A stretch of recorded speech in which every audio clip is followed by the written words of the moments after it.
बच्चों आपका स्वागत है। हम सब ने एचसीएफ और एलसीएम निकालना सीखा था और हमने एलसीएम का अनुप्रयोग पढ़ा था। आज हम सब एचसीएफ का अनुप्रयोग पढ़ेंगे और जानेंगे एचसीएफ का प्रयोग हमारा कहाँ-कहाँ पर होता है। यहाँ पर हमने 2 अनुप्रयोग लिखे हैं।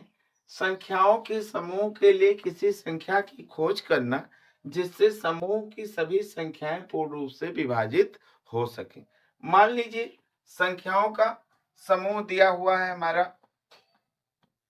45 दिया हुआ है, 135 दिया हुआ है और 145 दिया हुआ है। इसके लिए हमको ऐसी संख्या खोजनी है जिससे ये सारी संख्याएं पूर्ण रूप से विभाजित हो जाए। तो सबसे पहले हम क्या करते हैं, 45 का हम अभाज्य गुणनखंड बनाते हैं। 3 से कटेगी पहले 15, फिर 3 से कटेगी 5 आया, 5 से कट गया। 135 को काट लेते हैं। किससे कटेगा हमारा? 2 से कटेगा नहीं, 3 से नहीं कटेगा, नहीं 3 से कट जाएगा। 3 चौक 12 हो गया और 3 पचे 15 हो गया। फिर 3 से कटा, कितना हुआ? 15। फिर 3 से कटा 5 और 5 से कटा। 145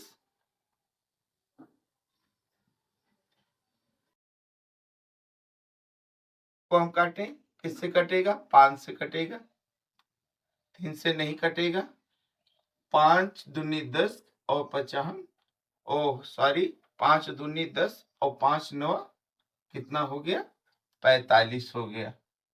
और 29 हमारा 29 से कटेगा। यहाँ पर हम देखते हैं कि जो अभाज्य गुणनखंड है, अभाज्य गुणनखंड में प्रयुक्त संख्याएं सब में शामिल हो उसी संख्या को लिखते हैं। एचसीएफ निकालते वक्त हमने आपको बताया भी था। तो हम लिख लेंगे 45, 135 और 145 का HCF बराबर कौन सी संख्या तीनों में शामिल है? 5 हमारी तीनों में शामिल है और कोई संख्या हमारी तीनों में शामिल नहीं है, इसलिए हम यहाँ पर 5 लिख देंगे। हम देख रहे हैं कि 5 45 को भी विभाजित कर देगा, 135 को भी विभाजित कर देगा और 145 को भी विभाजित कर देगा। इसी तरीके से हम चाहे कितनी भी बड़ी संख्या यहाँ पर लिखी हो समूह में और उसके लिए कोई ऐसी छोटी से छोटी संख्या ज्ञात करनी हो जो सारी संख्याओं को पूर्ण रूप से विभाजित कर सके, तो हम उनका एचसीएफ निकाल के हम उस संख्या को ज्ञात कर सकते हैं। आइए हम सब दूसरा अनुप्रयोग पढ़ते हैं। किसी माप में जिसमें लंबाई और चौड़ाई दी गई हो, किसी वर्गाकार टुकड़ों की कितनी संख्या प्रयुक्त होगी? मान लीजिए कोई हमारा कमरा है,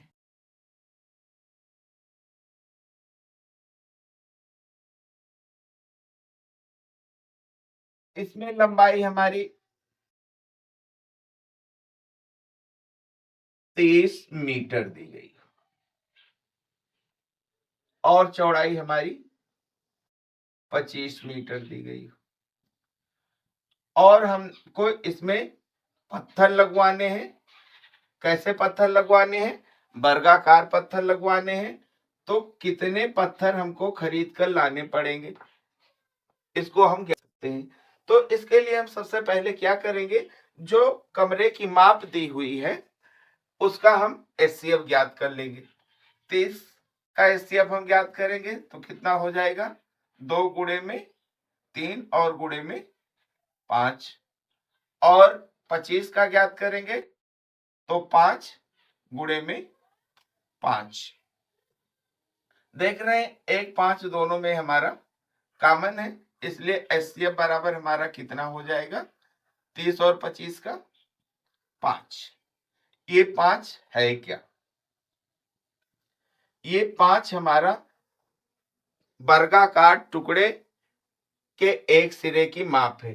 यहां से लेके यहां तक माप है। जैसा कि आप जानते हो वर्ग में लंबाई और चौड़ाई बराबर ही होती है, तो लिख देंगे यहां पर। अतः वर्गाकार वर्गाकार टुकड़े के एक किनारे की माप, एक किनारे की माप बराबर 5 मीटर। अब कितने टुकड़े लगाए जाएं, तो हम लिखेंगे प्रयुक्त टुकड़ों की संख्या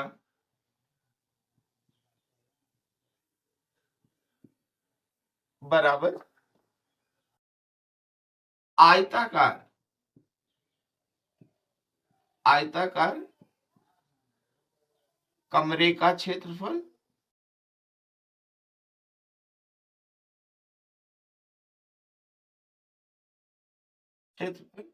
और बटे में वर्गाकार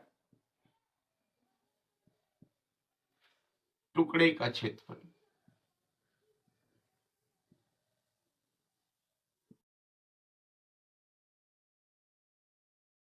आयत का क्षेत्रफल क्या होता है? लंबाई गुणे चौड़ाई होता है। लंबाई हमारा कितना है? 30 है। चौड़ाई कितना है? 25 है। और वर्ग का क्षेत्रफल क्या होता है? भुजा वर्ग होता है। वर्ग की भुजा कितनी आई है? 5 आई है।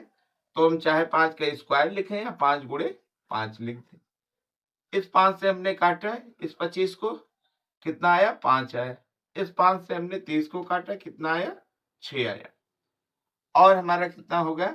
6 पंचे 30, 30 टुकड़े। यानी हमारा कमरा